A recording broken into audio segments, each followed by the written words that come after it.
여러분 안녕하세요. 오늘은 4월 19일 금요일입니다. 오늘 고난주간 금요일, 우리가 아마 많은 교회들이 이제 주님의 고난과 죽으심을 깊이 묵상하는 성금요일로 지키는 금요일입니다. 오늘 말씀은 마태복음 27장 45절에서 56절까지의 말씀입니다.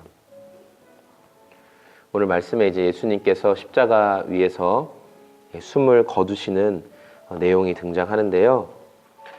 낮 12시부터 어둠이 온 땅을 덮어서 오후 3시까지 계속되었다. 그러니까 정오부터 3시까지 가장 햇살이 뜨겁고 또 아주 밝을 그 시간에 오히려 온 땅이 다 어두워지고 흑암이 덮어 있었다는 거죠.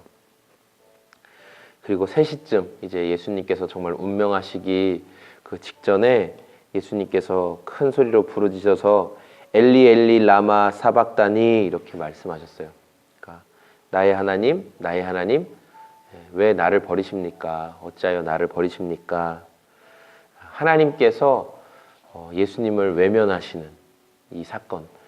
그러니까 우리가 로마서에서 나오는 것처럼 하나님의 그 진노의 가장 무서운 것은 그냥 버려두심이죠. 그 일을 간섭하시거나 개입하시거나 멈추시거나 행하시거나 이렇게 하지 않고 그냥 버려두시는, 이게 너무너무 무서운 하나님의 그 벌인데, 하나님께서 이제 외아들 예수 그리스도에게 저는 이렇게 그냥 생각해요. 눈을 돌리시는. 그런데 또 그 눈을 돌린다는 표현이 어떻게 보면은 잘못된 표현일 수도 있어요. 왜냐하면 하나님은 죄인이 심판을 받아야 하나님의 의로우심이 만족되는 거거든요. 그게 하나님의 공의거든요. 그러니까 죄인이 철저하게 죄값을 받는 것을 치르는 것을 보셔야 그게 하나님께서 만족하시는 거예요. 그러니까 예수 그리스도께서 십자가에 달려 찢기시고 죽으시는 것을 하나님 철저하게 보심으로 하나님의 공의가 만족되는 거죠. 심정적으로는 하나님께서 왠지 눈을 돌리셨을 것 같지만, 그러나 하나님의 공의에 의하면 하나님은 예수님의 그 고난과 찢기심과 죽으심을 다 보셨다라고 저는 그렇게 생각합니다. 그리고 엘리야를 부른다, 엘리 엘리 라마 막 이렇게 하니까 엘리야 부른다 막 이렇게 얘기를 하는 그냥 정신 나간 사람들도 있었어요. 예수님이 지금 거의 이렇게 빈사 상태, 그러니까 완전히 기절하시기 직전이니까, 그러니까 어떤 사람이 이렇게 스펀지 같은 거에다가 신 포도주를 적셔서 예수님한테 마시게 했다는 거예요. 여기에는 뭐 두 가지 해석이 있더라고요. 그러니까 그 해면에 적신 신 포도주는 진통제 역할을 하기 때문에 예수님이 그걸 맞아서 좀 진통을 경감시켜 주려고 하는, 뭐 어떻게 보면 조금은 좋은 의도라는 관점이 하나가 있고, 또 하나는 그 우리가 정신을 잃고 기절하고 막 너무 큰 충격을 받아서 기절하면 그 고통을, 그러니까 뇌가 잠깐 셧다운 되는 거잖아요. 너무 큰 고통이나 충격 때문에 뇌가 그냥 꺼버리는 거예요. 잠깐 우리의 정신을. 그러니까 예수님이 지금 이렇게 너무 고통이 극심하고 또 탈수 증상과 막 그렇게 체력적으로 완전 지치다 보니까 이제 뇌가 막 셧다운이 되려고 하는 거예요. 그러니까 고통이 좀 경감되겠죠. 이게 기억을 점점 잃어가니까. 그러나 그때 다시 물을 먹이고 이렇게 포도주를 먹임으로 인해서 다시 정신이 좀 돌아오게 해서 십자가의 고통을 더 잔인하게 느끼게 하려는 행위. 두 가지 행위가 너무 극렬하게 다른데, 한 가지 이 해면에 적신 신포도주를 주님께 드렸다라는 관점에서 이게 너무 극명하게 나뉠 수가 있어요.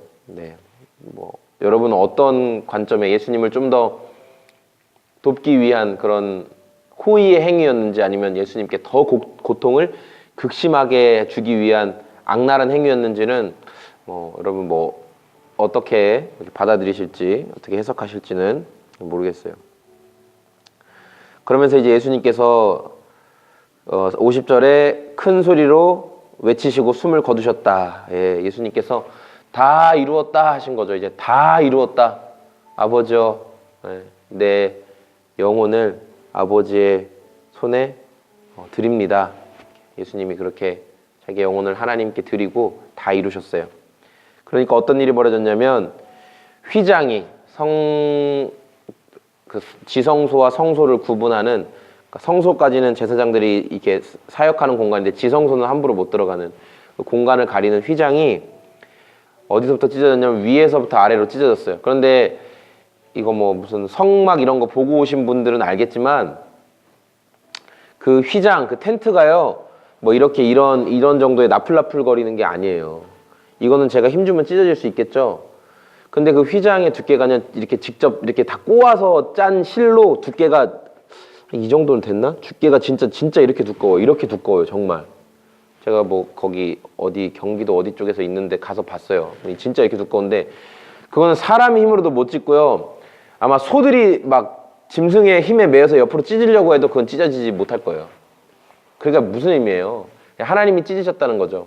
그래서 이걸 가지고 대부분의 이제 우리의 많은 해석은 이제 그 죄가 하나님과 우리 사이를 가로막고 있던 죄로 상징될 수 있는 어쨌든 그 죄의 문제가 찢어짐으로 인해서 이제 우리가 하나님 앞에 나아갈 수 있게 됐다. 하나님과 우리 사이를 막고 있던 그 성소와 지성소를 구분짓는 휘장이 찢어짐으로 인해서 우리가 하나님께 나아갈 수 있게 됐다. 이런 해석들을 많이 해요. 그 해석도 맞는 해석이죠. 그러나 저는 어떤 생각을 더 많이 하게 되냐면 하나님의 영광이 떠난 거예요, 이제. 하나님의 영광이 그 성전에 더 이상 머물러 있으시지 않는다는 거예요.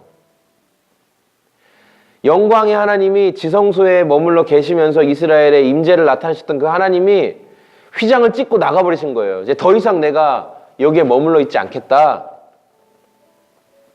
그럼 이제 뭐가 성소가 된 거예요? 예수님을 믿는, 예수님만이 나의 구원자와 소망과 또 내 인생의 주인 되시고 또 나의 모든 어려움과 낙심과 근심의 문제에 해결책, 유일한 의지할 분이 되시는 분이라는 그 사실을 고백하는 예수님을 믿는 사람들이 그리스도의 성전이 되는 거죠. 하나님의 영광, 성령께서 임재하시는 공간이 되었다는 거죠. 그 사실을 믿으시나요? 예, 여러분이 성전이 된 거예요. 하나님은 건물로 만든 이스라엘의 성전을 찢고 나가버리셨어요. 그리고 오늘 저와 여러분의 삶 가운데 머물러 계시기를 원하신다는 것을 우리가 기억했으면 좋겠습니다. 하나님의 영광이 떠난 성소는요, 아무리 멋지게 잘 해놨어도 그냥 아무것도 아니에요. 그거는 이방 신전이 더 멋있을 수도 있어요. 하나님의 영광이 떠나면 아무것도 아니에요. 그럼 우리 인생에 하나님의 영광이 떠나면, 그러면 뭐 구약 시대처럼 성령님이 우리 안에 임재하셨다가 뭐 좀 죄지면 떠나셨다가 그런 개념을 저는 말하는 게 아니에요. 성령은 떠나시지 않으시죠. 저는 성령은 떠나시지 않는다고 생각합니다. 정말 예수 그리스도를 인생의 구원자와 주님으로 믿음으로 받아들인 자는 성령이 떠나시지 않는다고 생각해요. 그러나 성령께서 일하심에 민감하지 못하고 성령께서 일하심에 더 협력하지 못하기 때문에 하나님께서 내 인생을 통하여 받기를 원하시는 풍성한 열매들을 맺으며 살아갈 수 없다고 생각해요. 그분과의 통신 라인이 끊어지는 거예요. 내 안에 계신 그분의 불이 아주 작은 불씨와 같은 그냥 티끌처럼 회개함으로, 주님 바라봄으로 막 회개의 장작이 준비되어지고 또 주님 앞에 엎드림으로 그 기름 부으심이 막 일어남으로 인해서 불이 막 활활 타오르는 게 아니라 내 죄악과 내 완고함과 또 한 번 예수님 앞에 인생을 드린다고 말하고 또 그 주님 따르기를 원했지만 그 뒤에 주님과는 전혀 상관없는 것 같은 인생을 살아감으로 인해서 성령의 불을 점점 약화시키는 그런 모습들을 보면서 하나님의 영광의 기름 부으심이 우리 성전인 우리에게서 떠나지 않도록, 그 영향력이 감소되지 않도록 우리가 오늘도 깨어 있어야겠다라는 것을 묵상하게 됐어요. 예수님이 자기 몸을 내어주심으로 이 일을 행하신 거잖아요. 그래서 오늘 저와 여러분은 또 성금요일 예수님의 이 죽으심을 또 깊이 묵상하시면서 예수님 제 안에 위로부터 부어주시는 그 기름 부으심이 제가 꺼지질 않길 원해요. 그리고 나를 위해 달리신 예수님, 찢기신 그 몸, 흘리신 그 피 제가 진심으로 기억하기를 원해요. 주의 만찬에 참여하는 자가 아무 생각 없이 그 만찬에 참여하는 것은 자기 죄를 먹고 자기 죄로 인해서 만찬을 더럽히는 거라고 얘기했어요. 오늘 우리가 아마 여러분 다 각 교회에서 주의 만찬에 참여할 거고 우리 소금 제작소도 오늘 주의 만찬을 할 거예요.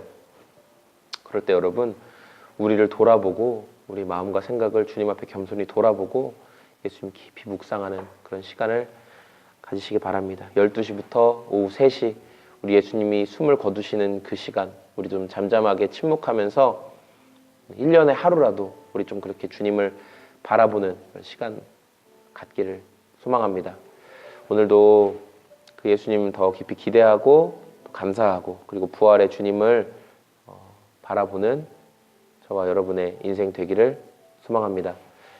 지금까지 저는 청주시 서원대학교 옆에 위치한 소금 제작소 교회를 섬기는 소금 공장장 이성민 목사였습니다.